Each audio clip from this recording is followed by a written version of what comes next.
From the actor reading Frank Herbert's entire book before meeting Villeneuve, to getting through the toughest fight choreographies for his role as Paul Atreides, here's how Timothee Chalamet prepared for his role in Dune. Timothee was the first actor to be cast in Dune, but it wasn't just dumb luck. He spilled the tea, revealing that he finished Herbert's entire novel just to impress the director, Denis Villeneuve. He had his finger on the pulse, and he obsessively went through all those film blogs because he could sense that Denis was cooking something special. By that time, it was no secret that the director had his eyes set on Dune, and Chalamet did his homework, digging into the history of the project. But he wasn't just looking into Jodorowsky or Lynch's versions of the film. Instead, he went all the way back to the legendary entertainment takeover that happened about 10 years ago. He was lucky to rub shoulders with Denis at fancy awards events and had this burning desire to be a part of his upcoming project. Then, when the director was on the jury at Cannes, he invited Timothee over to have a serious sit-down about Dune. And by that time, he'd already devoured a few chapters of the book. But guess what? Timothee wasn't going to leave a single stone unturned, and he finished the entire book just to make sure that he really left his mark at the meeting.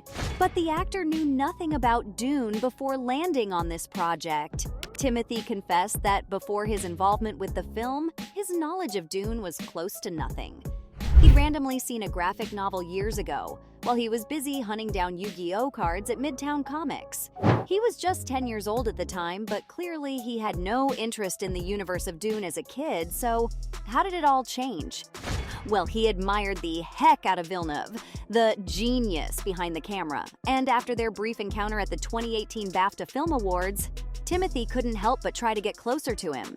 He wanted to be seen by the legendary director, but at the time, the possibility of working with him sounded too good to be true. But that didn't mean that Chalamet was gonna give up, because he set up a Google alert on his phone for Dune, making sure he could keep track of every little update on the project. Finally, he got cast in the role of Paul, a character who grows into a mighty leader as the story unfolds. And let me tell you, Villeneuve knew exactly what he was doing when he cast the actor. Just look at the explosive reception the actor received at the film's premiere during the Venice Film Festival when the crowd went wild. But trust me, filming was not an easy task. Timothee talked about the practicality of the film, revealing that only a handful of scenes actually used any green screen. Considering how many crazy desert scenes the movie has, it's insane to imagine it all being done in real life. But instead of relying on digital trickery, the majority of Dune's scenes were brought to life using practical effects and real locations. Timothee said that being on set made him truly feel the environment, and he gave a shout out to director Denis, praising his vision and the dedication to making the world of Dune as authentic as possible. Timothee recalled only doing 2 scenes on a green screen, and the rest was all real. But this dedication to practical effects doesn't come as a surprise, considering how Villeneuve is a master at crafting visually stunning and naturalistic films. He's been winning the game since day one. And even in his previous films like Blade Runner 2049 and Arrival, he made practicality a big part of the mix. But it's not like the dude hates CGI either. The majestic giant sandworms and the epic spaceships were a major part of Dune, all of which were brought in through some extra fancy CGI. But there's a reason why the creative team was trying so hard to stand out. They wanted all the die-hard fans of Herbert's original novel to enjoy the project, because let's face it, Hollywood's had a very tough time adapting Dune for the silver screen. And it's been ages since David Lynch's not-so-successful adaptation of Herbert's novel in 1984. But back to the no green screens, they had to shoot their scenes in deserts, and it was Timothee's favorite part. When he was asked about the shooting process, he couldn't hold back his excitement, saying that filming in deserts was a gift from the universe.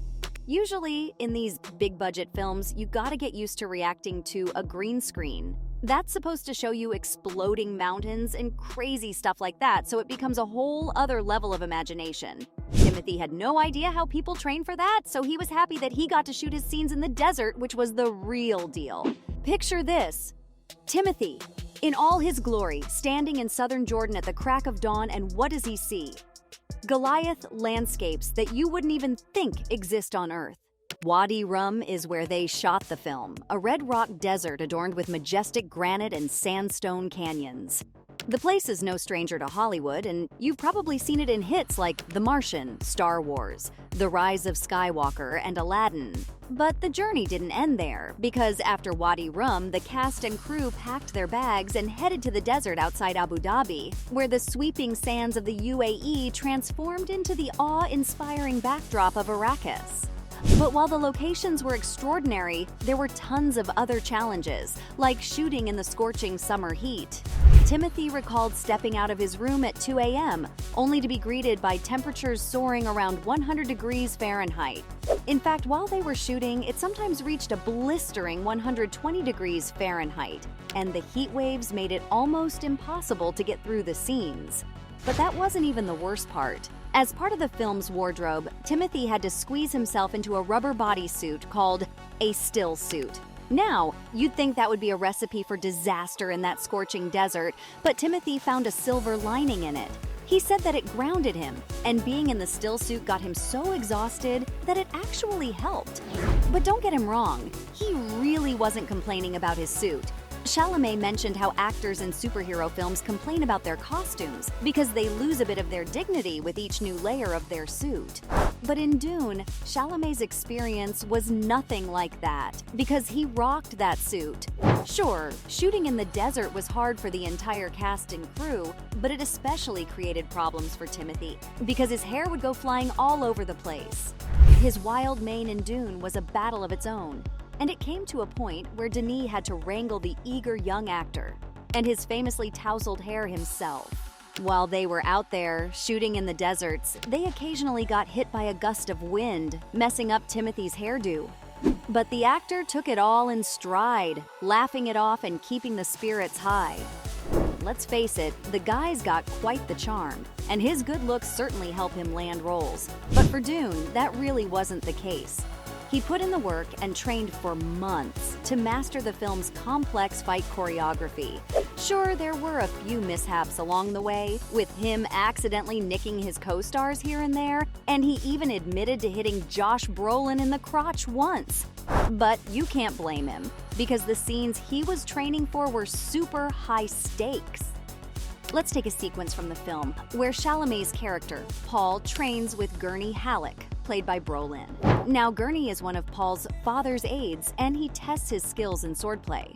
To bring this scene to life, Villeneuve teamed up with fight coordinator Roger Yan, and they delved into the world of Balintawak Eskrima, a Filipino martial arts style from the 50s. It involved blocking your opponent's attack with a weapon and a free hand, which required a lot of training for Chalamet to perfect. But the scene still wasn't complete, and with the help of choreographer Greg Fraser, he made the fight look like a whole dance performance. Choreographer Benjamin Millipede was the mastermind. He taught Timothy and Rebecca Ferguson how to glide and run in that unique sandwalking style. They had to perfect this move to avoid bumping into those monstrous sandworms on Arrakis, and Timothy acknowledged that it was a great skill to learn and that it was forever saved away in his toolbox, but he hoped that he wouldn't have to use it in real life. So there you have it. From the actor getting through the toughest fight choreographies to play Paul Atreides, to reading Herbert's entire book before meeting Villeneuve. And this was how Timothée Chalamet prepared for his role in Dune.